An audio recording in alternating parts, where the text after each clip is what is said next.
Welcome back to Bird in the Haystack with Josh and Jesse, and a new feature, Sampson. What? I'm Jesse. I'm Josh. And that's Sampson? This is Sampson. I was like, are you going to make a mime him or something like that? No, he's just going to bite me. And this is a show all about saving the best and burning the rest. And today we are welcoming a brand new, well, I have to say two co-hosts because I think Sampson is just as much a host. He's already gone away. He's already gone. Ditched. All right. He has no dedication. All right. But hey, we are super blessed to welcome another Josh onto the show. Yep. We are not running out of Joshes. There are so many Joshes in this world. There are too many Joshes. But I mean, look. But we're getting closer to replacing Stothers in a sense because my last name also starts with ST. Yep. Yep. And you're from Melbourne, just like Josh from would. Melbourne as well. Yeah. So, I mean, the stars are aligning. I don't know what happens in Melbourne, but there's just a lot of Joshes down there, man. It's crazy. Yeah. Taken over slowly. Yes. But surely. Slowly but surely, the Joshes will triumph. Josh Revolution. I'm scared. I'm terrified. But hey, Josh, why don't you just tell us a little bit about yourself? Introduce yourself to the Burn the Haystack family. Who the heck are you, man? Who am I? I'm just a random that's decided to join the show. But no. I'm a 23-year-old. I've just finished at Avondale College studying ministry and theology, and I've moved back to Melbourne, which is my hometown. Pastoring at two churches down here. I've got a Dandenong Polish church and the Wanturna Polish church. So that's me. I own a golden retriever. He is 4 months old and a lot of fun. And I just want to say I've been a listener for Burn the Haystack since day one. I remember when you guys first started, Josh would send me messages like, "Hey, what did you think, man? Any feedback? What should we talk about?" I'm like, "Bro, it's awesome. Like, I love this." I was like a massive promoter of you guys up at college. Like, hey, have you guys like podcasts? Check out these guys. That is so kind. Thank you so much. Dude, you guys got me through summer work. So during summer breaks, I do laboring work. Okay. And I would literally play like you guys for 8 hours as I worked in the hot summer. Well, I'm glad that we can provide some distraction from some of the hard work and all that sort of stuff. Oh, that's so cool. And we did not just get Josh on the podcast to shill for Burn the Haystack and tell us how amazing we are. Yeah, I'm getting a subsidy on the side here from this. I mean, look, being pastor is a hard job. We don't get paid that much, so we take what we can do get. What we can. Yeah. No. Hey, so I'm really excited to have Josh on the podcast. I'm just going to tell you guys right at the bat. I asked Josh what he wanted to talk about, and usually I get like a message from somebody, "Oh yeah, maybe this or that." He sent me 8 pages of notes of what we're going to talk about today. So, I mean, get ready. Take this opportunity seriously. Ladies and gentlemen, this guy, I think you're taking this episode of Burn the Haystack more seriously than Josh Stothers and I have taken any episode ever. I don't think we've ever done 8 pages of notes. So we are going to get through every single one of those. A lot of burning. Yeah, there's going to be a lot of burning. So I'm excited. Do you want to tell the people sort of in general what we're going to talk about today? Yeah, totally. We're looking at the season we're in right now with COVID and church life, and it seems to be easing up, especially in Australia and New Zealand contexts.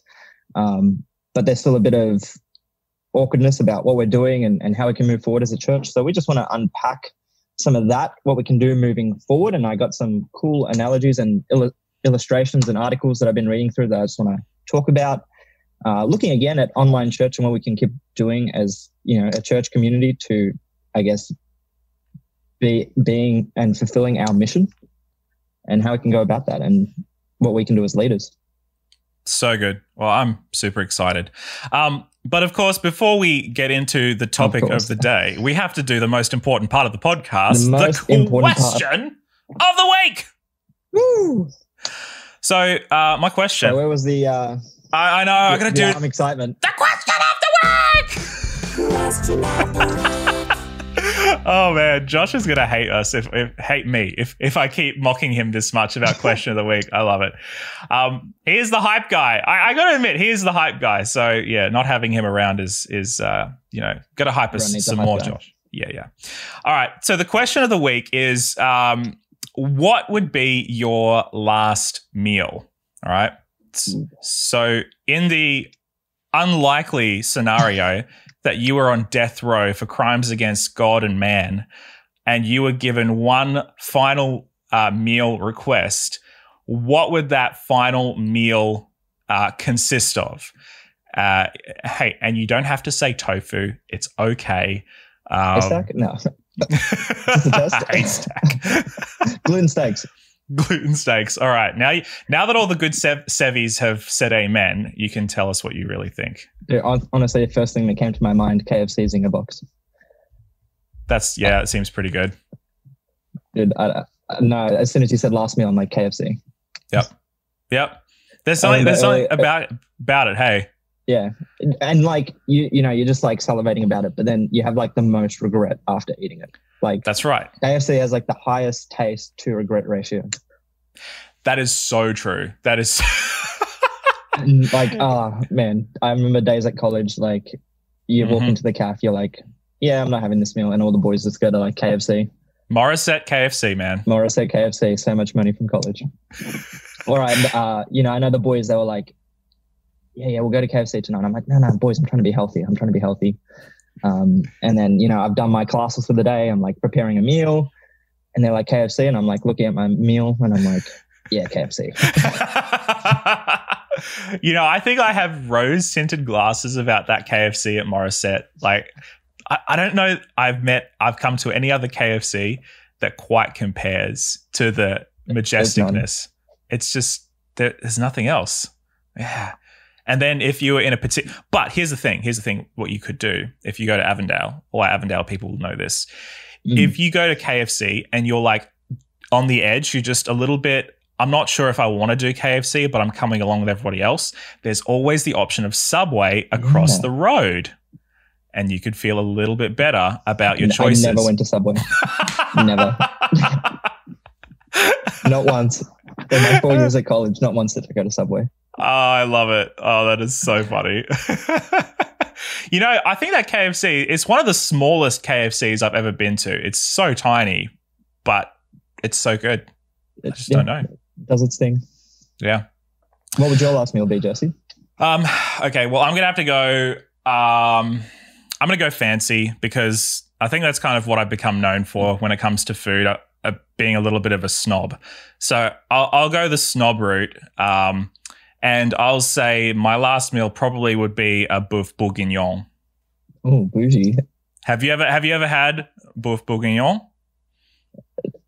I don't know. Maybe explain me. What is this? You don't know what it is? What is this bougie dish? Okay, so it's French, as you probably can tell, but it's a beef burgundy, right? So it's a nice cut of beef that has been braised in wine. And it's fine to eat because all the alcohol gets cooked out if you're an Adventist. And you're like, what? Jesse's cooking with wine? What are you doing? What? But then, so it's a nice cut of beef with mushrooms and onion and carrots. So it's beautiful and sweet. And it's got this incredible gravy that it cooks in these braising juices. And then you can serve it over a lovely bed of mashed potatoes. Oof. And it is the most... Dude, you're making me real hungry right now. Bro, it's so rich. It's so just luxurious. You feel upper class. You feel bougie when you eat it. I feel like that's a good way to go out. I think so too. Like, I'm just going to have like massive regret and then I'm going. I think we're trying to hit the sort of the same place in a way, but just differently, because when you eat boeuf bourguignon, you feel real heavy because it is a heavy dish. It's French. There's a lot of butter and it's beef and there's mashed potato, a lot of carbs and, protein, all that sort of stuff. But I feel like KFC circumvents all the prerequisites or the preamble and just go straight to instant satisfaction, but then it adds on that extra layer of guilt at the very end, sort of thing. I don't know. I thought about this very deeply. Have you made it? Yeah. I have a couple times because it's ISO cooking. Yeah, I've made it. I think twice because it's an expensive dish to make. You want a really nice cut of beef, so you want like a Scotch. No, not a Scotch fillet. More like just like a real rich one, like one of the expensive cuts. So you really want something like that, and then you got to pair it with some wine, which I don't really know what to buy, so I just buy something, and then it ends up being really expensive. So. Yeah, it is what it is, but it's really nice, and it's really nice in restaurants especially. So, yeah. But anyway, so that is our final meal. Let us know in the comments, what would your final meal be if you had to choose one? Yeah, are you going the bougie route or are you going fast food? That's right. Or is there an in between? I reckon if you could go bougie, do you have a bougie option? Because I have a cheap option. Oh. Not off the top of my head, no. Okay, fair enough. Well, I'll just say that if I had to go, I'm not bougie enough. Sorry, bro. I'm not Jesse Herford. Oh, bro, nah. I'm sure you're fancy enough. If I was to go real cheap, it'd just be pizza. I just like a really good pizza. We're talking like $5 Domino. Okay, maybe not that cheap. Maybe like a nice wood fire. Yeah. A Paulie's pizza, a Taj Mahal. Ooh, I go for a Taj Mahal. That was a good pizza. Anyway, these are like Avondale references that nobody else is going to get. So I apologize. Very enclosed here. I apologize to our US and worldwide audience. Yeah. All right. So let's get into something that everybody can appreciate and understand, and that is our, I guess, the season that we're all experiencing together. And as you said at the top, there are some of us like here in Australia and New Zealand, we are looking at the other side, the sort of the light at the end of the tunnel a little bit. That isn't the case in most parts of the world right now. But nevertheless, the conversation is happening. If you could kind of, where would we want to start with this? Where would you want to start with this whole conversation about what we do post-COVID? Well, I think like you guys have brought up this illustration a few times, and you say, do we see this as an interruption or are we seeing this as a disruption? And if it's an interruption, then it's just impacting us for a small amount of time. We wait it out and then we go back to how it was before. Whereas a disruption, it's totally stopping the way we do it. We're coming to a halt, and we've got to like pivot and relook at it. And you've used that a few times, and I've loved that illustration as well. But I came across this other one that was really interesting and insightful to me. And it says we can either see this as a blizzard, a winter, or an ice age. And so a blizzard is when there's a short intense storm. You stock up your supplies, you race to the shops, you get your toilet paper, and you stock up at home. And you wait it out. It's, short term. There's a focus on, okay, how long do we wait this out? Is this a couple of days? Is this a couple of weeks? But, once the blizzard's done, you go back to normal. And then you can see it as a winter, which is like a longer season. And, you change what you wear, you change what you do, you change those activities. And it's sort of medium term that you're preparing for in the winter. But you are ultimately waiting to go back to normal at the end of this medium term sort of scenario. Yeah. And then, so blizzard you can think of in terms of like weeks, winter in terms of months, and then lastly the ice age. This is things don't go back to the way they were. You need to find a new way to survive and thrive, and you need to adapt and rebuild. Yeah. So the question then that we're asking, I suppose, at the outset is, which one of those three are we experiencing right now? Would that be fair to say? Yeah, and I feel like we've all experienced the blizzard. Yep. We sheltered in at home. Yep. We, got our supplies. Yep. those that you could get from the shops. So I feel like we've passed the blizzard because some of us were starting to out and about. You know, you can go to the shops, Yep. you can go to a cafe now. Yep. What's it like in New Zealand? Can you go to a cafe? Yes. Here in New Zealand, we're better off than in Australia because we can have full unlimited gatherings. They just started up the rugby here again, and I believe it was in Wellington. There was a game on the weekend. 43,000 people packed out the stadium. So because there are zero cases. And there are zero active cases in New Zealand right now. So basically the New Zealand government has been like, yeah, we can pretty much go back to life as normal.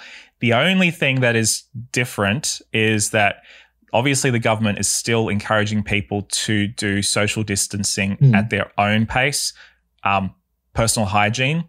And if you are coming into the country, which very few people are, but so the borders are still more or less closed. But if you do have to come into the country, you still have to self-quarantine. But yeah, we've been over 2 weeks now without any new cases. And last week, our last active case was recovered. So we are in a better spot right now. So yeah. And I feel like, so we've definitely passed the blizzard, I feel like, in Australia and New Zealand. And we're sort of in this winter where, you know, there's still social distancing in place. There's still certain things we can't do. And there's this awkward, are we in the winter? Are we going into ice age? Is it going to be an ice age? Is it going to go back to normal? Will these be removed? But, you know, the data's sort of saying that, you know, it's going to be like this for, 18 months. Almost 2 years, a while. And so that sort of leans into it being an ice age, because when it's an ice age, you know, things are going to grow differently. Things are going to adapt and move in a different direction. The way it was, you can't do anymore. I think at least here in New Zealand and certainly in Australia, because Australia is in a very good place. I think Queensland is one of the best states off right now with 0 cases or something like that. That's at the time of this recording. But I think there's a tendency, because things have gone so well, for us to think that we're past the worst of it. And that may be true here in the South Pacific. Many of our Pacific island nations they weren't impacted at all. Like, you know, many of them they closed their borders and they were fine. So I think in this fortunate part of the world, there is a tendency for us to think that, the worst has passed so that we can just relax. But the thing that's going to continue to hang over our heads is the lack of a vaccine and the fact that you can be infected with COVID through, traveling or contact or whatever, and not have symptoms and still be contagious. So the fact that we don't have a vaccine yet, and the fact that a vaccine, even once we do have it, will take many months, probably what you said, 12 to 18 months. I think that's probably fairly accurate to roll out. I don't think we can just go back to normal. As much as, 43,000 people in a stadium feels like we're going back to normal, but each one of those people and all of us now, COVID is still hanging over our heads because we don't have an actual way to eradicate the disease fully just yet. So I think that's important. People are still going to be cautious. People are still going to be, there are going to be some that, yes, let's go back to church. But then there's going to be others who are cautious and be like, well, no, I don't want to. I'm vulnerable. I can put other people at risk. And there's going to be a lot of, I guess, divided focuses from people. Yeah. I know like some churches here in Melbourne have opened back up, but they haven't got the, regular attendance what they had. People are scared to go back. Yes. And that's true. I mean, even before we went into full lockdown, I started to see it because I went and preached at a bunch of different churches in our region. And I noticed that churches that used to be full of 100, 200 people, less and less. And part of our challenge in our local context here has been keeping engaged with people even when we can't see them. And that has been a huge challenge for everybody in the church world, because the reality is that even if we do social media stuff online with sermons and church online and Zoom Sabbath school or Sunday school groups or small groups or whatever the case may be, there are some people that take that physical distancing and they don't engage online. And when we're coming back, sometimes, as you said, some people are just saying, hey, I don't really want to come back to full church just yet. That's going to be an interesting tension to navigate. I think there are going to be a lot of pastors, especially frantically going, we have to get our people back to church. But I'm not sure if that is the right attitude to be having. Is that the aim? Right. You know, and then like coming back, like looking at this blizzard, winter, ice age, you know, what's our short, medium and long-term thinking here? I think we're so captivated on what are we doing right now? You know, what are we doing these next few weeks, months that we're sort of neglecting what it could look like in a year to come. Yeah. And what practices can we put in place like now? What decisions can we make now that are going to impact us, you know, later and going to help and benefit us later? You know, I remember hearing this quote, and it says, you know, we overestimate what we can do in like 1 year and underestimate what we can do in 5. Yeah. And so we have this lack of like long-term thinking, long-term planning. Yeah. Well, I mean, I'll speak for myself in saying that my short-term decision-making processes have me kind of exhausted at this stage. I don't know how it's like for you, man, but I think for many of the pastors that I rub shoulders with and many of the church leaders, we have had to make so many quick decisions, you know, that it has been really tough to even think forward. Even for the end of the year. Like I just got together with my leadership team this past weekend and we said, okay, what is our overall goals for the rest of the year? Because our entire strategic plan that we had from November last year that we were supposed to be implementing for this year, that's all gone out the window because all of it was contingent on being able to do church activity as normal. And we haven't been able to do church activity as normal. And so now, when I sit down with my leadership team, many of whom are much more educated and capable than I am, even they are kind of stuck because now coming back into full-time normal church, we're going from week to week. And so even now, we're struggling to get into that Ice Age mindset, even though we all know it. And I think it's hard because no one's been in this place before. You know, leaders that we look up to haven't been in this place before. It's a crisis that they're going and experiencing too. And so I think that's why, you know, you need to look at your context and look at what you can do in your context. You know, so often we look to what other people are doing, but can we look at what's possible in our communities? Yeah. And I think it's going to be different for each community. So can we drill down a little bit more on the whole Ice Age mindset and talk about, like, as you say, it's going to be, you know, different when we think contextually for each community, but are there some principles that we can apply no matter where we are about how we think about church and leadership in an Ice Age sort of? Oh, by the way, where did you get this? This thing from? Did you come up with this? No, I found it in an article. I'm not that smart. Okay. Oh well, we can link it in the show notes. Sweet. I can send it to you, and we can. Sounds good. People. Yeah, so there's an article on this, there's a podcast on this. Coincidentally, the website I got it from has slipped out of my mind. All good. We'll sort it out later and we'll insert it in here. But I just found it like a really, really interesting analogy that they used. Yeah. So what principles do they or you recommend for thinking in a Ice Age mindset? So we just really clear about this on a general sense. I think one of the biggest thing is like knowing the why. Yeah. And that big question of why are you doing this? So often we focus on like what and how we're going to do, but we don't unpack and drill into why we do things. And I think it's so essential just asking that question, why are we here? What are we doing? And your why should drive your what and your how. But so often we talk about what we do or how we do these things, you know. What we do, we do a church service. We do, you know, a couple songs. We preach a sermon. This is how we do it. Okay, why do you do it? I don't know. It's what my parents did. Yeah. It's what my Sabbath school teacher taught me. It's what this person said. And, you know, you can ask your members in the church, why are we here? And you'll get 5 different responses from 5 different people. Yeah. Yeah, I think, you know, I mean, as young leaders, I think we've had this conversation so many times with ourselves and hopefully with the people above us in seniority. The why, okay, so let's be very practical.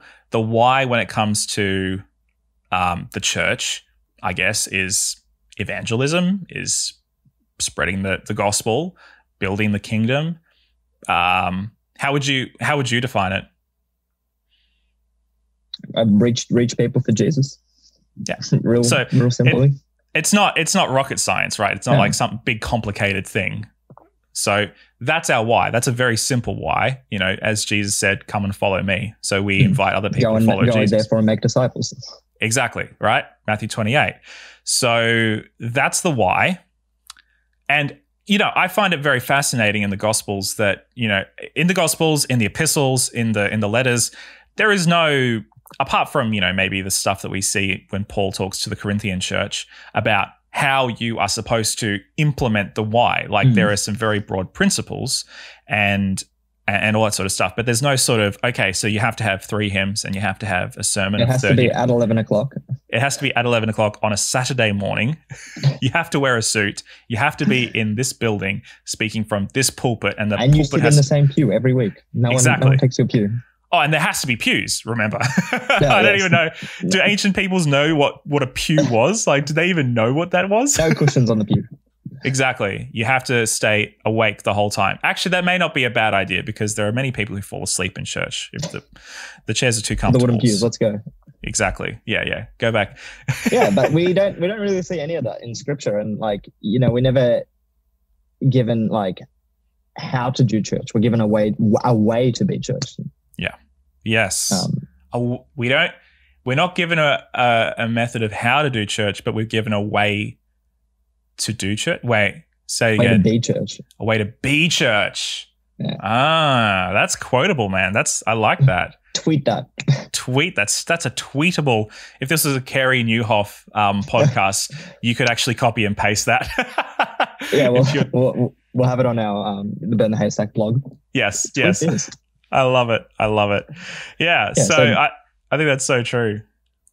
And yeah, like, you know, we're so focused on doing these things and keeping the structure. And yeah, structure is important, but I think it can be flexible and you can move it, and you got to try and experiment things. And, you know, what worked 10 years ago isn't necessarily going to work today.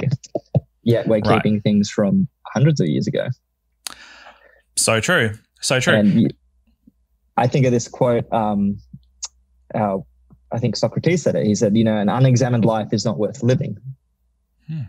An unexamined life is not worth living. And so many of us just go through the motions of not only life, but church. And we don't examine why or what we do or the reasons behind it. But when we start unpacking, you know, the why and the what's and start to question things, it starts to bring more depth and meaning out of it. And and things can start to find their place. I like that. Yeah, I like that a lot. An unexamined life is not worth living. Okay, so then let's make this contextual. An unexamined model of mission and evangelism, yes, is not worth living or implementing. Not worth implementing.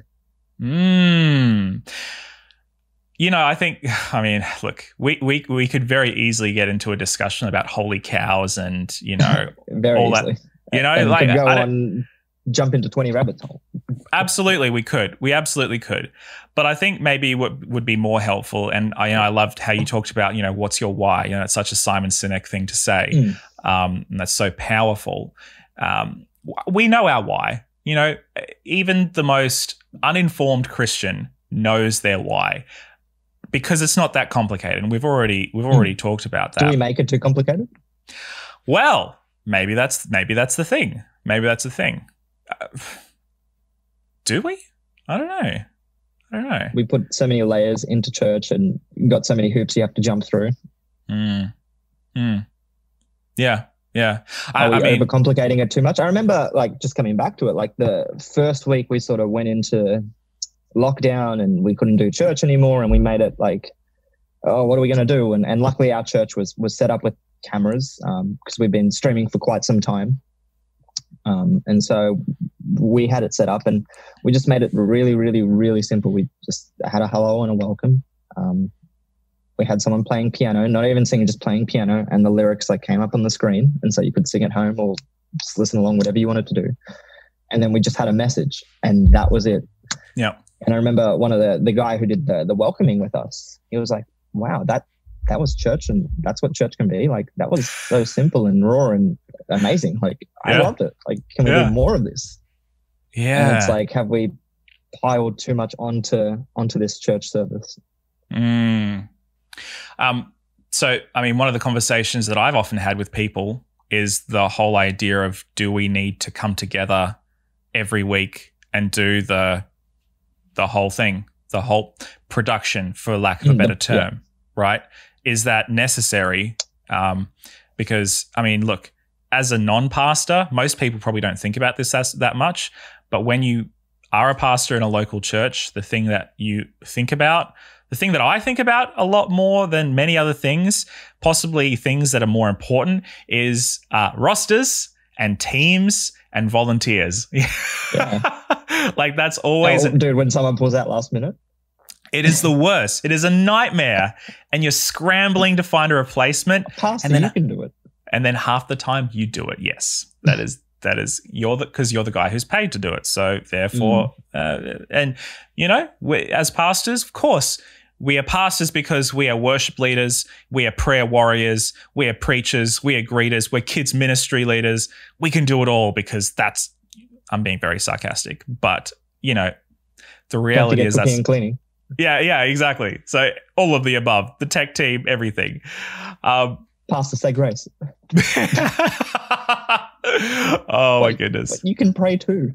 I got the greatest piece of advice from one of my mentors a few years ago. He said that when somebody asks you to say grace at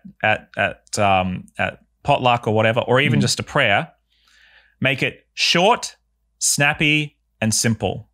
Yep. Because if you do that, then people go, well, that was not very impressive. Oh, I guess everybody can pray, you know? And that's the sort of thing that, you know, anyway, just a weird tangent.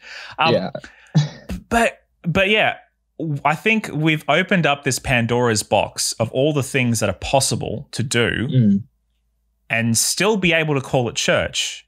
And I don't think there's anybody, okay, maybe there are some people, but I think the vast majority of people wouldn't look at what our churches have done during lockdown and gone, well, that's not real church. I'm not going to, you know, maybe there are some critical people who would say that. But some people have really appreciated it and like, this is what it can be. Yeah. And especially like in churches where there's so much like structure and tradition attached, like taking a step back and, you know, I don't have to get up early and be in a rush. I don't have to put on my suit. I can enjoy my Sabbath. I can enjoy time with my family. Yeah. And I can enjoy community afterwards. I can enjoy community on Zoom. And recently with, you know, ease of restrictions, some of members from our church, we've been like doing afternoon walks on the Sabbath because the weather has been quite nice and building community that way. And it's been awesome. And that's still church. Yeah. It's not an after church activity. It is the activity. And so, I remember being in a Sabbath school earlier this year when COVID wasn't really a thing, or no one was taking it seriously. And we're in a Sabbath school, and one of the guys just made, I can't remember what we're talking about, but he had this weird hypothetical. He's like, you know, what if you came to church in the future and there were like, you know, 3 different options to watch a sermon. You know, you could watch this pastor talk about this subject. You could watch this sermon that tackles this issue. And then there's another thing over here. You can watch that. You got your A, B, and C. And you choose which one you want to watch. You go with a group of people. And then afterwards you come back with everyone else. And you have talking points from the sermons. You talk about what you learned, what you discussed, and you unpack it. And I remember all of us in the group were like, oh yeah, that sounds sort of cool. That's like maybe 10 years away. And I was like picturing like little holograms like appearing with people like speaking. Yes. You just click that one. Yeah. But, you know, that was maybe set in like February. And then in March, that sort of became a reality. Yep. Yep. Like, dude, you got the gift of prophecy. How many people, like, you have a local church, but I would say very few people have been loyal to just one local church. You know, we've had options, you know, even Is that a bad thing? I mean, well, that's the thing. Is it? Is it a bad thing? I don't think it is. I think it's a great thing to see. We're all preaching the gospel, right? Well, in theory, we should be, but yeah, that's totally it. Even our local church, you know, there've been some really great resources that Avondale College Church have done for kids ministry that we just can't replicate, you know, because we don't don't have the manpower. Exactly. And so, you know, when it comes to my local church, people are saying, well, what are we doing for kids? I've been able to actually say, well, here are some really great resources that another church is making for your kids, and it's just as good as if you were living in Kurrambong or whatever. Yeah. Or I remember, like, especially when this, like, first went down, like, I put an email together for our parents. I was like, hey, this church does this church does this. Here's some resources here and here. Yeah. Because we just can't do it. Yeah. Yeah. All this is kind of, I know that a lot of people will be listening to this and going, yeah, that's awesome. The reality is that church isn't just what happens on a Sabbath morning or a Sunday morning or whatever the case may be. But I also imagine that a lot of people might be listening to this and going, well, you're kind of talking about nothing. Like, what other alternatives are there to my regularly scheduled program? Like, surely you can't be suggesting that our church goes just to do online stuff. I don't know. What would you say to the skeptics? I'm not too sure. You're wrong. Nah. I think, well, we're all navigating this, and we're still figuring and working it out. And I think there can be, what about a hybrid model? What about incorporating both, or trying to make both work? Yeah. Yeah. Or what about like, you know, especially if we're moving into, you know, especially since we can't gather in massive groups yet, what's stopping us from doing more of a smaller group house community type thing? Say, you know, three times out of the month, and then once a month we gather more in a bigger group. Yeah. Or switch it. What if, you know, it's half and half? Twice a month we do this, twice a month we do that. You know, one of the things that we often decry about, like, one thing that I often see people talk about negatively about our culture is the fact that we have so many options that it's just turned us into a bunch of consumers. But is having options necessarily a bad thing? And when I think about that, I think, well, what are we doing in the church? We are saying, okay, for this season, we have been giving you different options about things that you can do. We've innovated. But once things go back to normal, we're going back to 11 o'clock is the only time that you can have spiritual nourishment from a congregational point of view. You are limited to going to see whoever's preaching on the day, whoever's doing the worship on the day, whoever's doing your study lesson on the day or the night or whatever it is that you've got.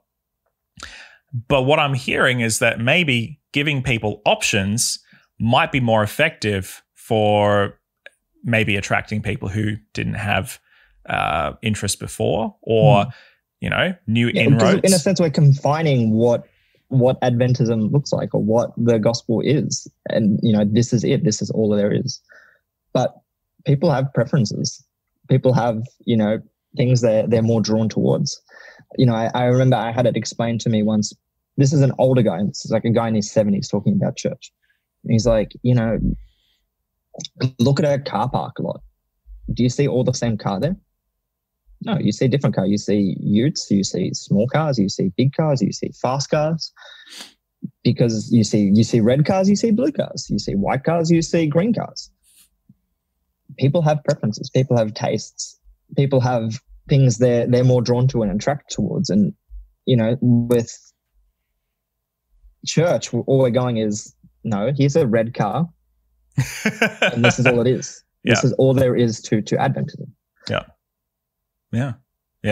when there is so much more out there that we could be showing and providing. I think maybe part of the problem is that we're just not used to being able to see Adventism or even Christianity with the width and the breadth that it actually truly offers. You know, one thing that because we haven't examined, like we haven't asked the questions. We're just no, this is it. This is what I'm happy with. Yeah, but is this all there is? Yeah. Yeah. And look, one thing that I've definitely struggled with throughout this lockdown is feeling like just a content creating machine. Yeah. You know, I have struggled with that. It's not like I can write a sermon for a Sabbath morning service. That's fine.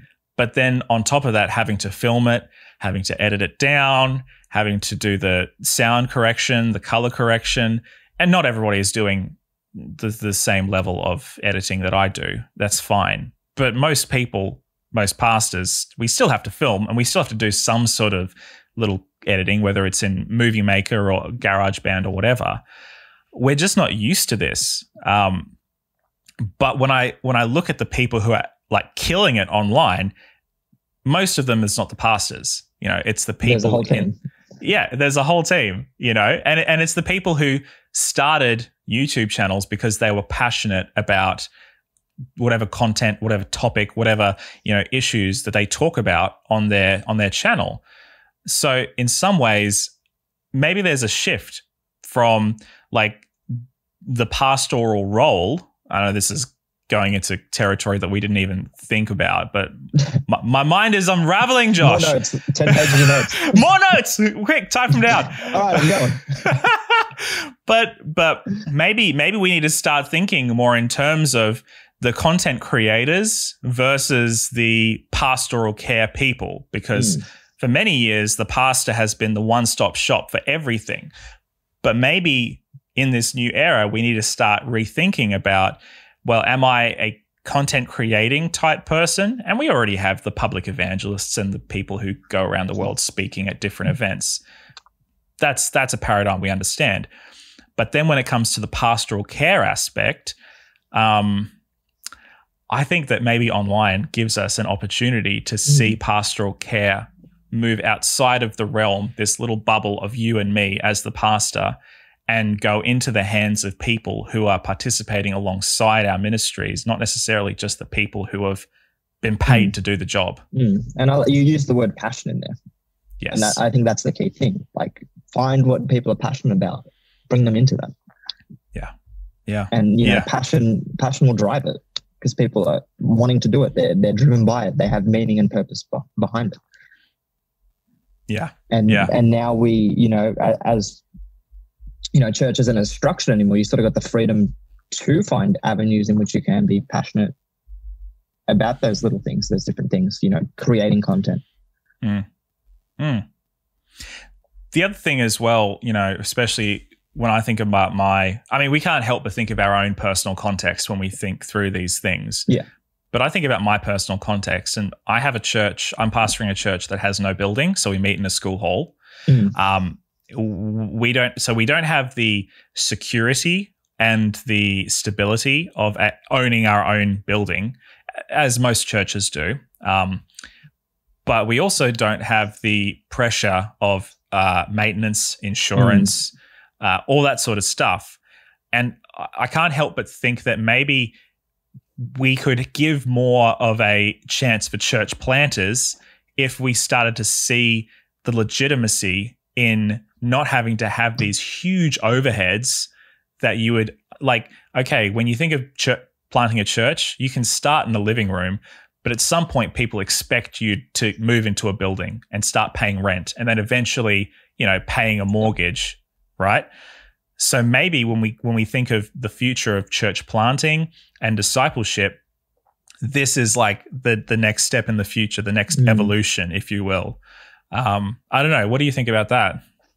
Yeah, and like coming back to like, you know, are we so focused on doing it a certain way? Are we focused on that method that we're missing the opportunity for mission? Like, okay, now we don't have to have a building. We can do it online. We can do it in homes. We can do it in our garage. We can do it differently. And, you know, coming back to that why question, and I use Simon Sinek, and I was reading his book yesterday, and he talked about in the 18th century, the 18th, 19th century, the train empire was huge. That's the mode of transport. There was so much money in train and building tracks across America. I was like, I've never heard of the train empire. Where are they from? Locomotives. Yeah. Building tracks and pouring money into that. And it was a wealthy business for these people. But as they transitioned into, the 20th century and flight became possible, they were so focused on their method, like, okay, we've got to build tracks across America. That is the only way we're going to get transport.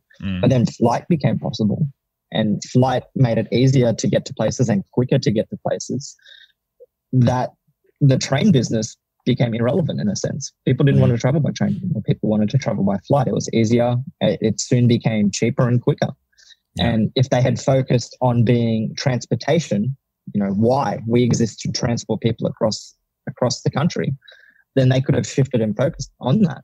But they were so focused on their method, their way of doing business, laying down tracks, that they got left behind. And soon all that money ran out. And, with church, are we so focused on having a building, doing church a particular way, that we're missing the opportunity for mission to reach people and to share Jesus?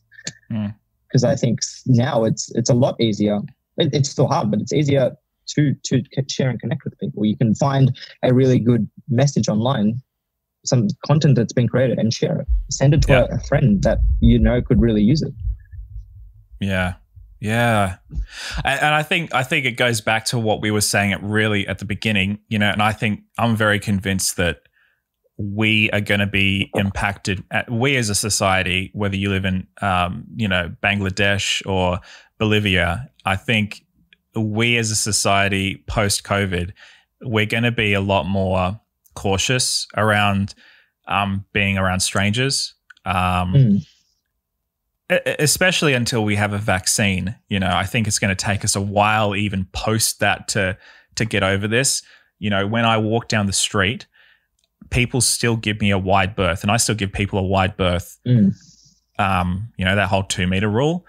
Or when you're at the shops and you're like, is this person standing too close to me? Am I standing too close to them? You feel uncomfortable, And so if you're somebody who's interested in faith, chances are, and look, I'm not in this person's shoes, so I shouldn't speak too definitively for them, but I would imagine that if you're the sort of person who's interested in faith, but you don't have a connection with a local church previously, how much less likely are you now going to be to want to just rock up to your local random church to find out more about spirituality? You are not going to be going to, your local street corner. You're going to be going to Google and YouTube. Yeah. I mean, even I love to Google things before I go to them. Or if I have an unknown number calling me, I'm going to Google it before I pick it up. Yeah. I don't know. Does anyone else do that? No, absolutely. It's the worst when it's the no ID number when they I don't pick those up ever, because they're always a telemarketer, especially around. I'm more likely to our generation, millennials, we're more likely to Google something. We're more likely to go on the internet and find something out about that business or that company or that person before we step foot in it. I don't think I've gone to a restaurant in the last 10 years without first Googling it, looking up its menu, and deciding before I go what I'm going to eat. And if I'm going to want to eat anything at the restaurant, you could have the most amazing display out the front of your shop front, but if there's nothing on your menu online that I want, or if I can't find your menu online, I may not go to your restaurant. So that's just how it is. And I think if churches are always going to be visible somewhere, and I think we're very reliant on the fact that we are physically visible. But if you are not visible on the internet, I think that's a warning. That's a warning flag to most people. It certainly would be for me. If I can't Google you and find out, if I can't find your website, or I can't find your Facebook page or Instagram account, then I'm going to be a lot more leery about stepping foot onto your premises. And hey, even look, I'm going to admit this, And even as a pastor, I might be a pastor, but I'm also an introvert. So I know that some Christians can be cray-cray, or at least seem cray-cray. Full on. A little bit full on. Hello, brother. Welcome to our church. Do you want to accept Jesus right now? Praise the Lord in Jesus' name. Here's a little pamphlet. Read this. Yeah. Sign us up. Sign up right now. Give us your date and of birth and your phone number. You know, like that's the world that we live in. And look, so we could have a conversation about how to be more self-reflective about that sort of thing. But if I can go to a church's Instagram page and I can see pictures of people who look like me, who I reckon I could maybe get along with them, pictures of worship, and I go, oh, that looks pretty cool. You know, whatever the case is, I'm much more likely to want to engage with that church, even as a pastor. I don't know if that's just me, but I just don't think that we can live in a world where your online presence, where you completely rely on your physical presence and not your online presence. No. So, yeah.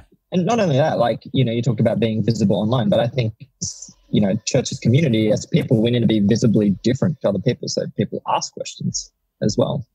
Yeah. We need to be visibly, you know, as a group of people, identifiable.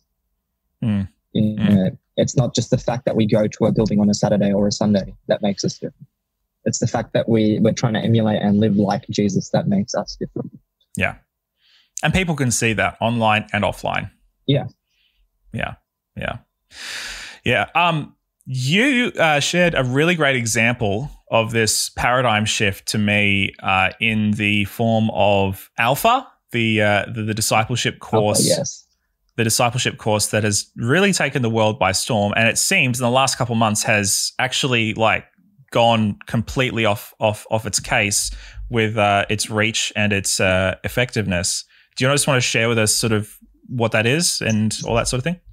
Yeah. So for those who don't know Alpha, it's just like a short course into like Christianity, really basic, and a really basic concept. Like you'd get together at someone's house, you'd share a meal together, and you'd watch a 20-minute video and then talk about it afterwards. And so it was built around getting together. It was built around going to someone's home, which physically became impossible. And Nicky Gumbel, he's the guy who launched and started Alpha, and, you know, is passionate and big on it. And when this all went down, he sort of said, I don't see the point in online. I don't see it working online. He was really hesitant to doing anything online. But then he saw a shift, and he saw potential and opportunity for growth, exponential growth, and people reaching in and consuming it and interacting with it in a way they hadn't before. And there's a few points he says, you know, online might be opening a door to your friends who never would come to church otherwise. And I think that's what we were saying, you know, like it's opening doors to homes that you would never be able to reach any other way. Like there are some people who could very easily live their entire lives, even if there was a church down the road from where they lived or next door, they could go their entire lives without engaging with it if they wanted to, if it was just physical. So, yeah, sorry, go on. You know, he wasn't opposed to other churches doing online ministry. He just didn't see benefit in his ministry being online. But then he shifted and he said when the coronavirus pandemic hit, they were forced online. As a result, he learned that he had been wrong for years. He had seen so many positive things come from online ministry. He's seeing non-Christians friends actually watch services for the first time in years because online is easier to show up than in person. Alpha, his ministry that has led millions of people to faith in Jesus, is seeing even better results during this season. That's and interesting. He makes the suggestions that people will open up faster in a virtual meeting than in-person meeting. I'm not sure about that one. That's interesting. What do you think? I've had some pretty awkward Zoom meetings over the last few months. I feel like Zoom makes it more awkward sometimes. But having said that, I have found sometimes that it's easier to open up to people that you don't really know than people that perhaps you know better on offline, maybe. I don't know. He sort of suggests that because people are in their homes, they feel more comfortable with it. Right. So because they feel at home, they're not in a stranger's place. They're not in an environment. They're in their home. They feel comfortable with opening up. And if they say something, they can just like bail out. All right, leave. I'm going to just drop everything and dump it on you guys and go. Have you ever used the excuse, oh, my phone is like at 1%. Oh, sorry. gotta go. I haven't used the excuse, but I've heard it so many times. I'll be like, oh yeah, so you can't plug your phone in? You just want to leave. That's okay. You can just leave. It's no worries. But I think with online, like especially with something like Alpha, could we offer as a church like short-term courses, like Bible studies through online? Nah, like, bro, we got to do 7-week evangelistic series. 70 week. 70. 70 prophetic weeks. No, but this idea of, okay, commit for 10 weeks. We're going to unpack the book of John for 10 weeks, short term defined, and we're going to do it online. Because, lots of people work. They get home 5, 6 o'clock and they have to go to a Bible study at 7 where they drive another 20, 30, however long. It's tired. It's exhausting. And they might be committed for like 2 weeks. Like, yes, this is awesome. Yeah. And they get to week 3 and I'm a bit tired. But if you open up the possibility to do it online, it's okay. I've come home. I can have dinner. I can chill for half an hour and then I'll jump on Zoom. Adventism started out of the Great Awakening in the US in the 19th century. And I think part of the reason why we still do these really high-level engagement, high-level commitment events is because in the 19th century, people were going to these meetings and people were going in droves. They were flocking to, the Wesley brothers and, all these amazing evangelists back in those times. And it was effective. But what has happened, I think, is that we have continued using the same model, but people's attention has just shifted. I mean, look, I've got many non-Christian friends, and if I was to ask them, hey, I want you to go to a 10-week, 2-hour per week, like on a Wednesday night commitment, even 10 weeks is probably not that long when it comes to some of the things that we do. But to ask them for that level of commitment when they have soccer practice and they have band practice and, one, partner is going out of town for 2 days and all the stresses and the struggles and the busyness of life, which we can, demonize. Oh, life is so busy, blah, blah, blah. But the reality is this is the world we live in. A commitment to a 20, 30-minute online experience once per week is nothing compared to what we are expecting of people nowadays. Even with my church leadership team, we started doing Zoom. We got our meeting agenda knocked out in half the time than we would otherwise. And even now that we can meet in person, we're not meeting in person every single time. There are certain meetings where we have to meet in person now because we can, but Zoom's still okay. We're still doing as much as it's fatiguing. Zoom right now. We're doing Zoom right now. I've been doing Zoom with Stothers for the last year, 2 years. It allows for so much more opportunity in a sense. Yeah. Yeah. And coming back to like that thing, like, are we, we put these big commitments on people, but people will commit to what they find value in. Yeah. So can we offer things that add value? Yeah. Because I think about, F45, like it's a crazy phase and everyone is passionately joining it because they see value in it. Yeah. And it's high commitment, but people find value in it. Yeah. Yeah. It's true. It's true. People will commit to things that they find value in, which is, I think in some ways we have this sort of split personality disorder in the church where on the one hand, we demand high commitment for certain things, but in certain other things, we completely drop the ball in asking for commitment from people. I think, especially when it comes to certain things, involvement in the life of the church, a lot of the time I found that we tend to back away from that commitment level. Small groups, serving on teams, that sort of thing. we're trying to help people grow spiritually.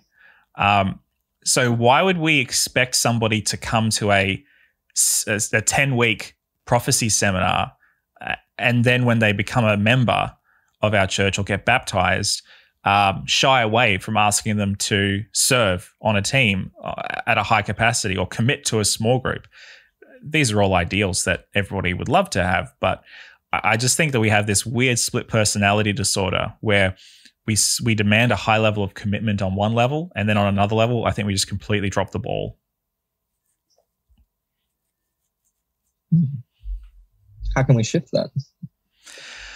Do we need to shift that? Well, personally, not personally. This is not a very original idea, but look, we are a program-based denomination. So we expect high commitment on programming, but we expect low commitment on discipleship. And I think if we can shift our church activity to be more discipleship-based and not so much programming-based and expect that high commitment, I think that'll give us more of a return for our investment than running programs. Because I don't know about you, but I've been in this situation before where you can be part of a program and you have a role to play and you play your role, but you don't actually connect with somebody and you don't actually have an opportunity to help disciple them. And yes, you might disciple somebody through your music or through the tech team or through the speaking or whatever if you're involved in a program. But discipleship happens on a one-on-one basis, on a personal basis. Small group. I mean, Jesus, had 12 and discipled 3 really closely. Exactly. He had his thousands and his hundreds of followers from a distance, but then he had those few that he focused on. That's what discipleship is. He demonstrated that for us. Is this pandemic, the fact that church is closed, allowing us to go back to the core of discipleship? Well, is it? Well, I think that's the question. That I don't think it's so much a question of is the pandemic, but I think the question is, are we leveraging the opportunity that has literally fallen at our feet? Or are we so fixated on, no, I need to go back to the way it was because that's what I'm used to? Yeah. If we were to poll all of our churches, and if we were to poll, our general public and ask them if they would be more happy, less happy, not happy at all of going back to the way things were, I would be really interested to know what the feedback would be. Start up a poll. Let's get it going. My suspicion from what I've seen from Barna and some of the other research groups is that the majority of Christians would be excited to see something change. I did read a study some time ago. I'd have to pull it up to be able to get the exact numbers, but it was a fairly high percentage of people saying that they would think it would be a shame if church just went back to the way things were. If we truly saw this as a blizzard or even just a brief storm, then rather than this ice age paradigm, I think that is where people's hearts are at. But I also think that the majority of Christians, if they are not led to actually participate in that change, will probably fall back into the same routines and rhythms fairly easily. That is my suspicion, at least. And I think, we need to be creative and innovative here. We got the opportunity and we're not going to know what it's like, but can we try things? And, if we just keep asking people what they want, we're just going to keep doing the same things and what they're used to. We got to delve into and dive into the unknown. And it might be scary because I don't know what I'm doing. I don't know what it's going to look like, but we're just going to try it. We feel God led in this space. Yeah. I have somewhere on these notes, I remember I had a quote from Henry Ford. If I asked the people what they wanted, they would have said a faster horse. Yeah. Yep. And, if church, we ask the people what they want. I want this service. I want more contemporary music. I want more traditional music. I want Sabbath school at this time. More Sunday school at this time. I think it sounds somewhat condescending, but I think what you're saying is so true. In the sense, it would sound condescending to say that people don't really know what they want, but I think in some cases that's kind of true. I think it's the same principle of you don't really know that you want the next Apple product until you see it and you go, where have you been my entire life? But I come back to that, like the why, and if you drive the why and you buy people into the why, then they'll love it. Like, again, Apple is the perfect example. When the iPod came out, there were other devices on the market that did the same thing. But the way he sold it, it was, 1,000 songs in your pocket. Yeah. Yeah. No. Yeah. Like that blew people's minds. Yeah. But there were other devices on the market that did the exact same thing. Yeah. It's so true. I think that's something that, Apple has done so well, is that they create this idea of being part of something profound, almost spiritual, and certainly exciting and innovating, that when you buy an Apple product, whatever the product may be, and look, I think Apple's maybe lost its way a little bit with its marketing the last few years, but certainly in that Steve Jobs era, like, I remember as a young, like, teenager, like, starting to work and starting to earn my own money, and I wanted to purchase Apple products because it made me feel like I was a person that was part of something bigger than me, and something really interesting and exciting, and look, this is all marketing, and so I was totally manipulated. I'm sold. Sold for life. Because the reality is, my MacBook Pro is just a laptop, and my iPhone is just another smartphone. It's just a phone. The iPod is just an MP3 player. But it made you feel like it was more than that. And I think when we talk about the gospel is perhaps the only product. It's not really a product, but it kind of is. But it's the only product that really, truly delivers on its promise of being actually better than you can ever imagine. And I think perhaps what we've done in the church, at least in the West, is we have undersold something which we really can never really truly oversell. But we can try, but we can never, because how can you quantify a transformed life through Christ? Like, and I think that needs to be our why. Like, we're committed to transformation. We're committed to seeing lives transformed because of Jesus. Yeah. I think one of the things that's really been impacting me in that area is Transformation Church, which is one of the most incredible churches. Like, they're doing stuff in the online space. I've talked about this in the podcast a couple times, but they're doing stuff in the online space that is just insane. And but they started small. I remember watching church, like some of their church services a few years ago, and I'm like, oh, that's like no bigger than like Avondale College Church.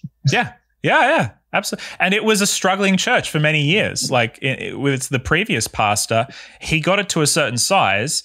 I mean, not that size is everything, but in terms of reach and growth and, spiritual output and transformation, he got them to a certain place that many of our churches are at today.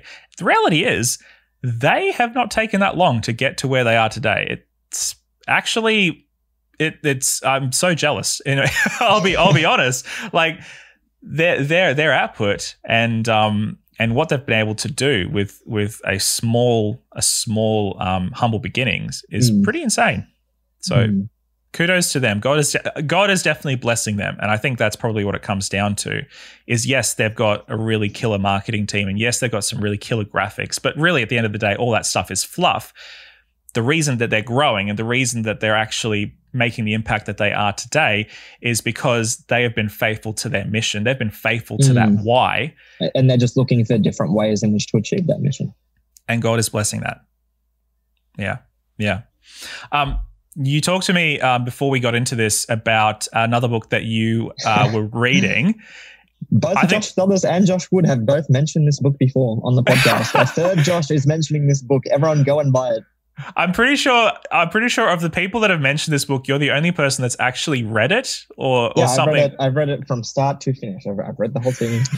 I'm considering rereading it. There were some parts that were really good. Yeah. So I think maybe this might be a good place to land the plane. But there it is. If you're watching, you can see it now.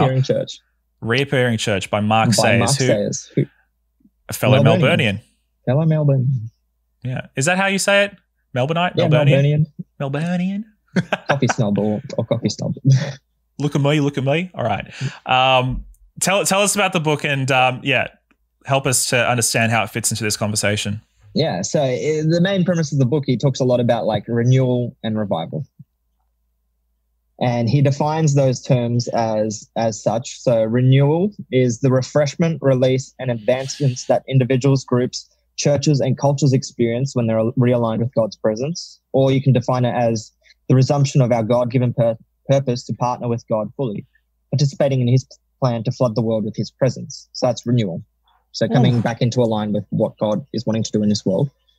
And revival is when renewal occurs on a large scale, bringing significant advancement, growth, and kingdom fruit to a city, people group, movement, region, or nation. Revival is renewal gone viral. Wow. And then he digs into renewal, and he says that this renewal happens when individuals come to the end of themselves. And it's often in the midst of crisis, in the midst of a pandemic, in the midst of a season such as this, when renewal occurs, because our way of life is disrupted. We hit that ice age. The way things were are no longer what they were. And it's not from a big group of people that renewal happens, but it's from a small group of people, a small committed group of people. And so is this a time where we can see renewal? Is this a time when we can get together in our small groups with committed followers of God and just dig into that?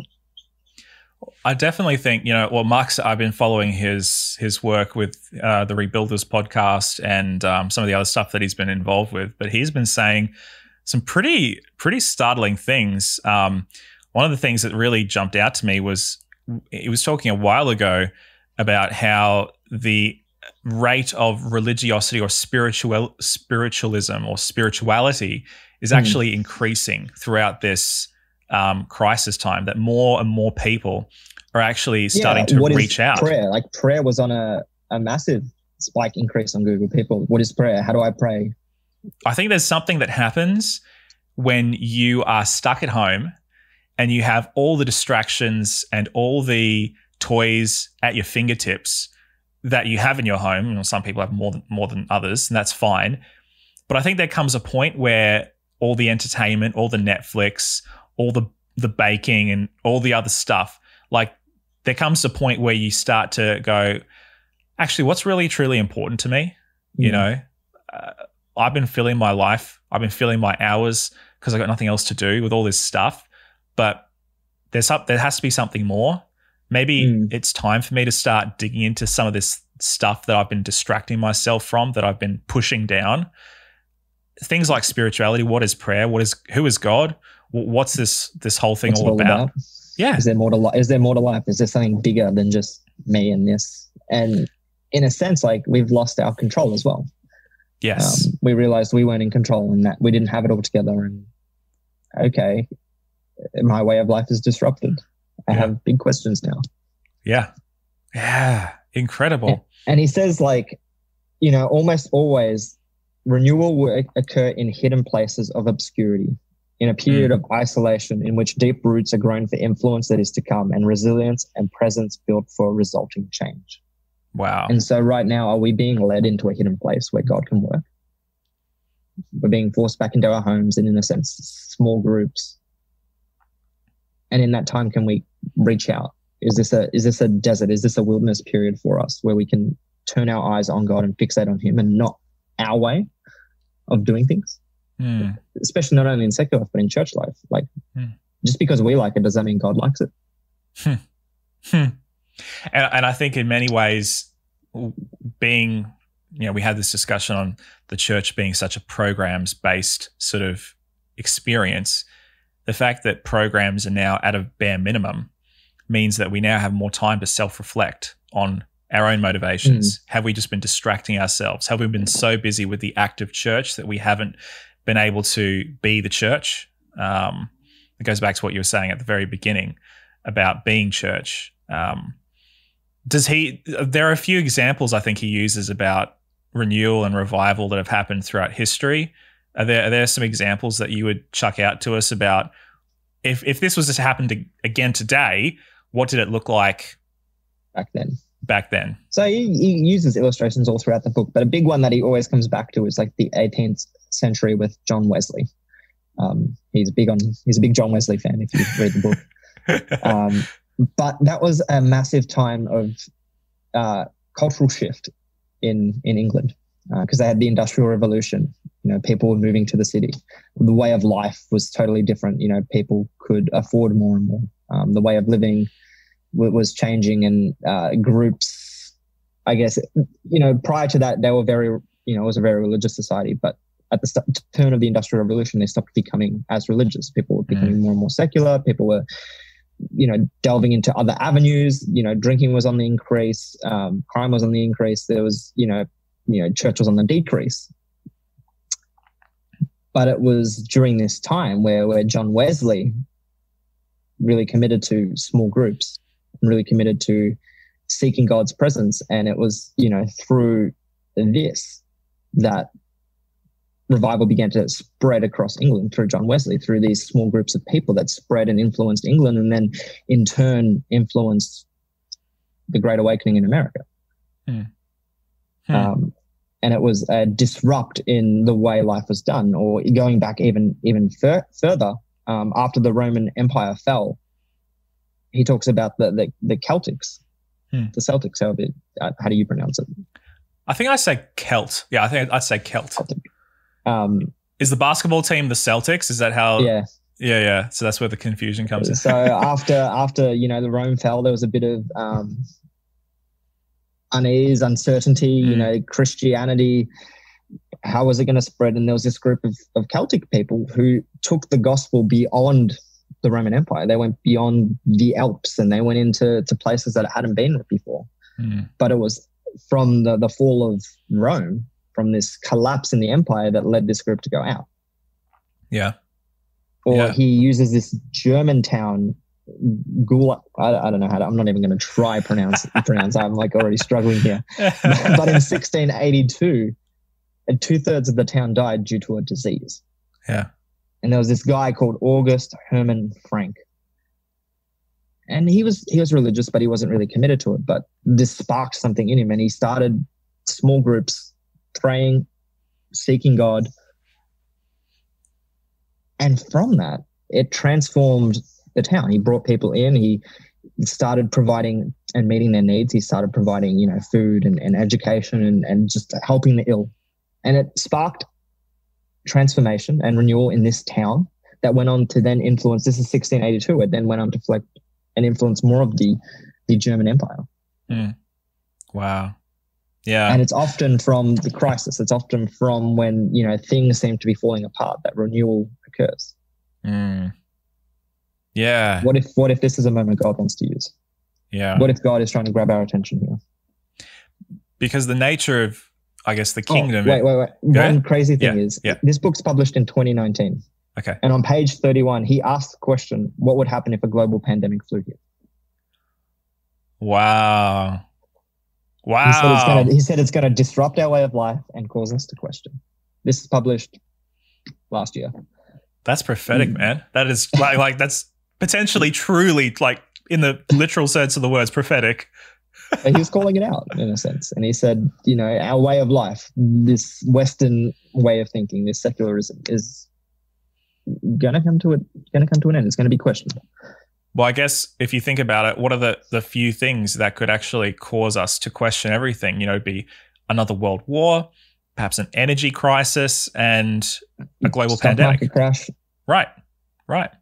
Yeah. But I think, like this pandemic has definitely leveled the playing field as far as who has the most influence and authority, especially in the spiritual world. It makes me think of St. Augustine wrote that amazing book, The City of God, where he watches the Roman Empire falling, and he remarks how even though the times are uncertain and that people are worried about how things are going to turn out, that the church still persists and the church still has to change and morph, but God still uses it. Somebody told me years ago, and I don't know, it's just something that's always stuck with me, that the Spirit of God is always working. It just, we have to choose whether we want to be part of the Spirit's work. And if we're not willing, the Spirit will choose someone else. Yeah. And so what if this is a moment where that's what's happening? Yeah. Where God's asking us to re-examine, to strip everything back and go, is this all there is? And this doesn't have to happen with you and me. I mean, it can happen with you and me, as I'm talking about in the sense of church leadership. Yeah. But it could happen with a group of young people from Murwillumbah or from Hamilton, Broome, Cairns, Kalgoorlie. I'm trying to think of what's the most obscure? Paris? Is it? No, Texas in Queensland or something like that. There's a town in it's either in northern New South Wales or southern Queensland called Texas. It's amazing. Texas. Yeah. It can happen with anyone if we're willing to listen and to be receptive and to strip away our preconceptions and to, I guess, ask the question, Spirit, what do you want of me? Like, and it's often in those quiet places where God talks. But we're not, as a society, we're not getting quiet enough to hear God. Yeah.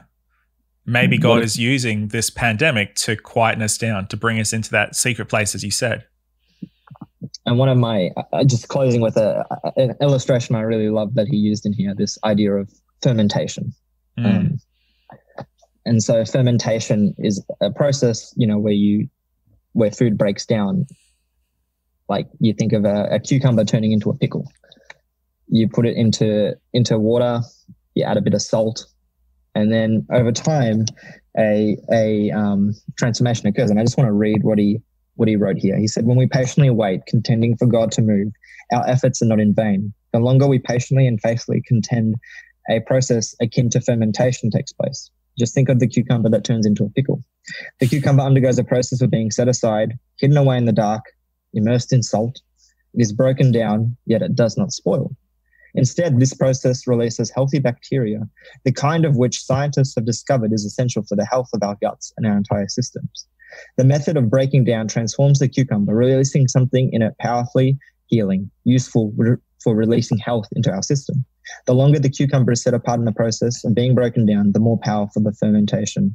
A healthy bacteria is produced in them and is released into the system. God controls when revival breaks out. All we can do is step into his presence of growth. He allows the process of fermentation to occur for decades until renewal bursts outward." Wow. I'm never going to look at a pickle the same way again. It's the church. Yes. But you're so right. It's that, that fermentation process that really does the transformation. And it's, I think, really hard for us. Yeah. Especially as millennials, we love to have things now. Can it happen right now? Yeah. If I'm buying something off Amazon Express, yes. On demand. I want it right now. I'm not waiting. And even that process has brought the Australian and the New Zealand mail system to its knees because of everything that's happening. Like, we've experienced that. But one thing that I've noticed about people and about myself is that after you've unpacked all the packages and you've watched all the Netflix and you've done everything to entertain yourself, there's still that gnawing. There's still that hungering. So I think collectively God is calling out to us. And God is calling us to that deep work, that fermentation process. I made the prediction in an earlier episode that I think that this is going to be a time when more people who we thought were uber spiritual and committed to the church are going to step away from faith because they realized that it wasn't for them, or that they were actually just hanging in there because of the social conventions or whatever. But that also we're going to see more people who we didn't think were spiritual or had any interest in religion. They're going to step forward because they're going to realize that that's what they really want. And I'm obviously hoping and praying for those people who are thinking about stepping away. But I think that it's exciting that we are going to see people who have gone to that secret place. And when we come out of this and when we see them online and they're just a figure, a number online, or just a comment section, we're actually going to start to meet people who have started to do that deep work and that God has actually reached out to them in their homes where they are. Yeah. Can the church come out of this stronger? Yeah. Oh man, this is so cool. Any final words, Josh, We're up to, what are we up to? Page 3? I don't know. We've sort of been going in and out of pages. I don't know. On my pages, I've been going like up and down. Yeah. No, we're on right now. We're on page 3, 4, 3.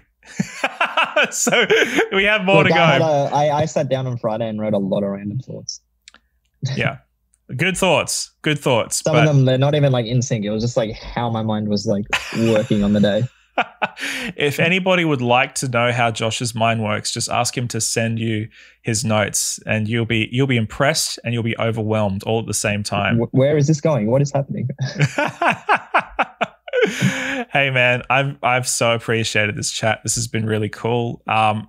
It's definitely stretched me. This whole thing has been stretching me. Yes. Every day I've been stretched and challenged. Yeah. But I think that's a good place to be in. Yeah, I think so too. And I hope that we don't lose that. I hope that we actually, going back to that original analogy, I hope that we actually emerge from the Ice Age and we see new life and we see new growth and we see the world and the whole landscape shift and change for the better. Perhaps this was just the wake-up call that we as the church needed to actually do the thing which, especially us as Adventists, we hold so dear, which is finishing the work, you know? So let's focus on our mission. Let's keep our mission core. Let's keep our why core. And let's keep finding new methods. Let's keep finding new ways of doing it.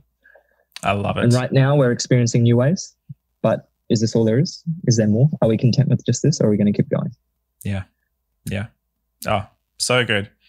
So good. Well, everybody, I'm really, really excited to hear what you have to say about this episode.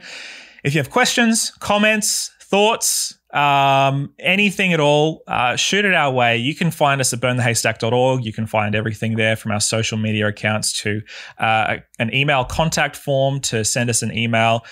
We really, really love hearing from you guys. So if you have any profound thoughts, if Josh has rocked your world to its core, let us know about it then. And if you haven't already, subscribe to Burn the Haystack. Why don't you smash that subscribe button, whether you're on right now.